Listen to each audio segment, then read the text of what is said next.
Yahoo! Hello mga masters at mga ka-G! Good morning, good morning, good morning, good morning po sa inyong lahat dyan sa Pilipinas at sa buong Asian countries. At kung saan man kayong lupalop ng ating daigdig, ay hayaan niyo muna kami ni G na batiin po kayo ng good morning, good noon, good afternoon, good evening, at good night na po sa mga ready na ang matulog. At welcome aboard sa ating another episode ng ating G and Daddy Health and Lifestyle Tips. Ngayon po ay araw ng Lunes at kahapon po, buong hapon, ay meron tayong Premier Marathon sa Bahay Kulitan at ako po ay labis na nagpapasalamat sa lahat ng mga dumalo at nag-premier at syempre nag-support at nakigulo sa aming presentation, sa aming event, syempre sa Bahay Kulitan. And of course, with the support of Team Puyaters, Team Gapangan, and Team One Love, at iba't ibang mga teams na nandyan. Of course, ang Team Lintek, ang Team Love and Care, nandyan din po, at ilan sa mga ating kasamahan sa Team Kalingap. Ayan mga masters at mga ka-G, anong balita po sa inyong lahat dyan? Ayun po ay magta-topic tayo, bagong topic natin. Related pa rin po ito sa food and drugs. Ngayon po ang topic natin ay about vitamins. Ayan po, vitamins po ang topic natin ngayon. So ano po ang ibig sabihin ng mga vitamins na yan? Vitamins are substances that are essential to human health. So very essential po ito. Isa sa mga very important requirements po ito ng ating katawan. There are also nutrients and are found in many foods. Makikita po ito sa mga pagkain, kung ano mga natural na mga pagkain, mga pagkain na available sa atin. Okay? And as well as dietary supplements. So, yung mga vitamins na to, ay available po ito sa mga pagkain. At syempre, ngayon po ay binibenta na rin po ito through food or dietary supplements. Meron pong 13 na klase ng vitamins. 13 po mga masters, of which you need regularly in a very small amounts for various vital bodily functions. So, ang ating, remember nyo, yung ating katawan po ay parang sasakyan yan. Diba? Palagi ko po yung kino-compare yung ating katawan sa mga sasakyan.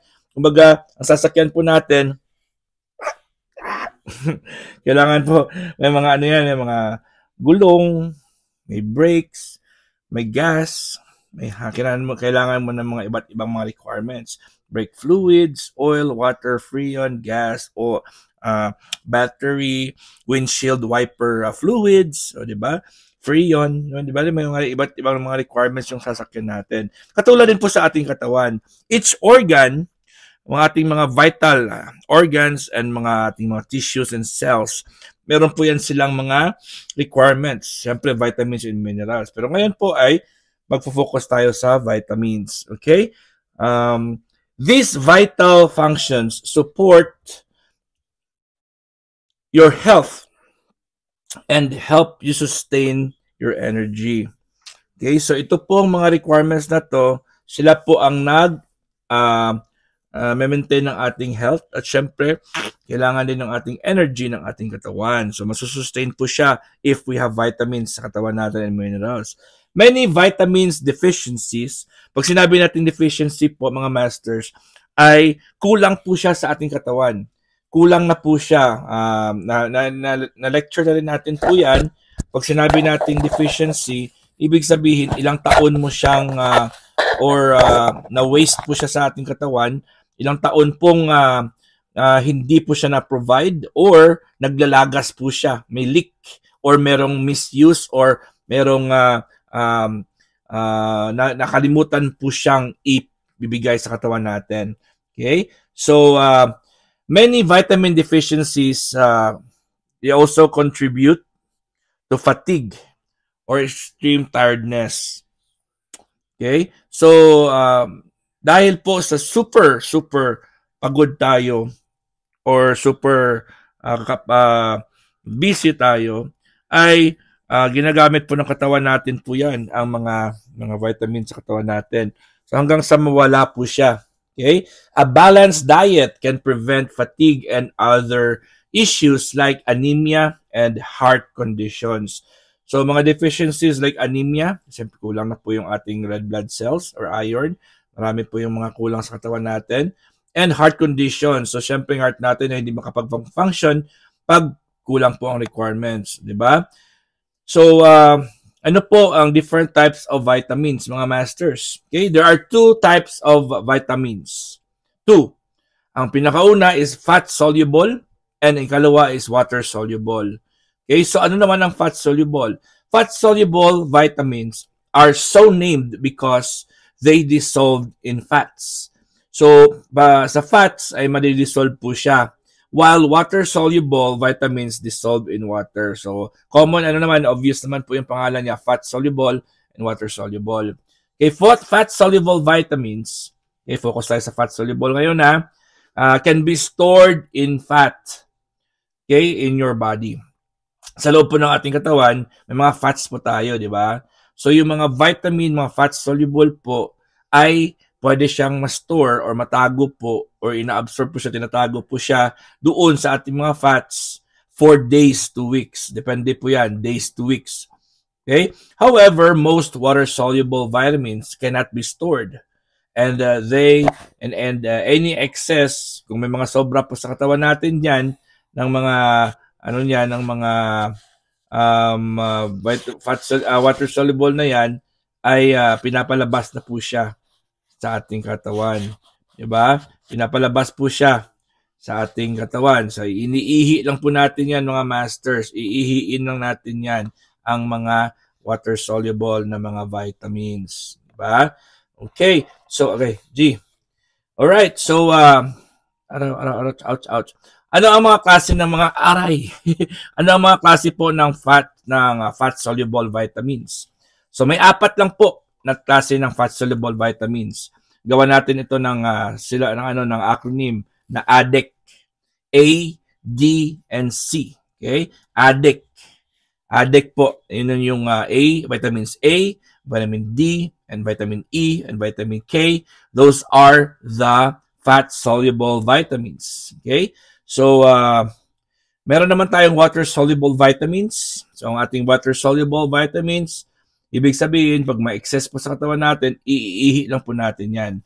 So, there are different, halos lahat po ng vitamin B complex, or lahat ng ating vitamin B are water-soluble.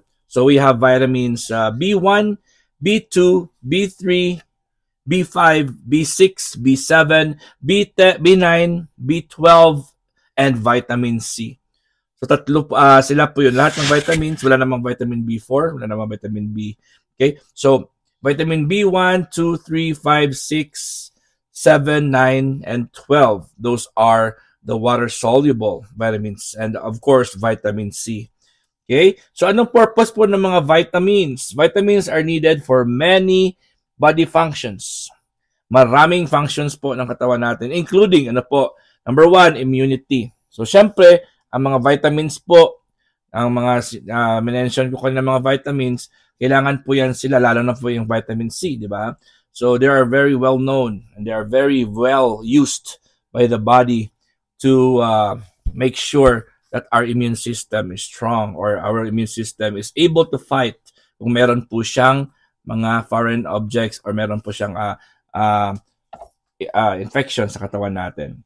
And number 2 is metabolism.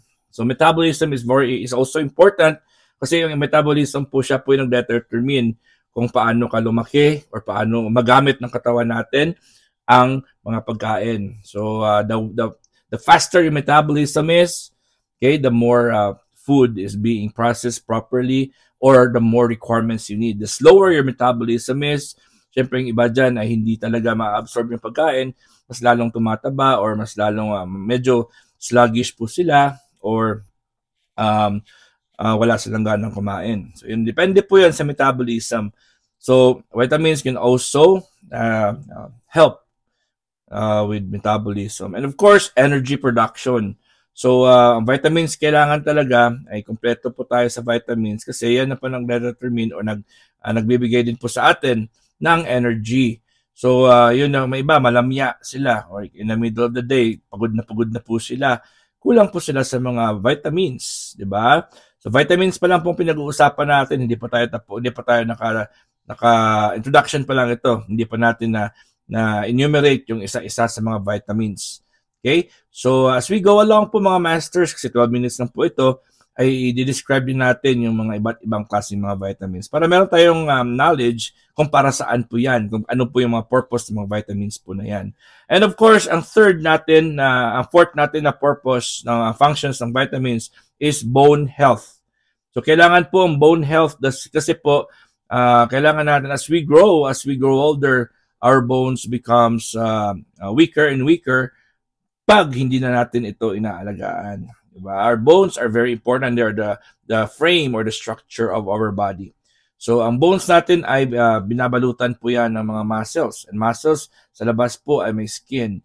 So, ibig sabihin, sa loob po yung skeletal system natin, yung bones, siya yung pong nag-determine, or siya po yung framework ng katawan natin. So, if you have a bad structure or you have a bad framework, mas madali kang mag-collapse. Diba? Parang ng bahay, diba? Sa bahay, pag hindi magaling yung iyong structure o hindi magaling yung iyong framework, konting lindo lang, giba na lahat. Giba na yung bahay mo. So, ganun din sa katawan natin. Konting galaw lang, pag hindi maganda yung structure mo, wala.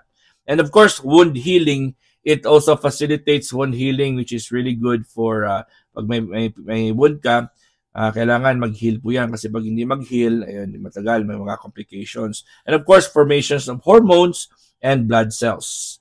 So, importante po yan, formations of hormones and blood cells. Sa mga iba dyan, mga menstruation, may mga problem po sila sa hormonal imbalances nila. And of course, sa mga red blood cells, siyempre mga anemic po. Ayun po mga masters, i-discuss natin ulit sa bukas yung iba tungkol sa ating vitamins. Very important po ito mga masters, mga ka-G, para malaman natin at mag-keep healthy natin yung katawan natin. Maraming salamat. God is great. Yahoo!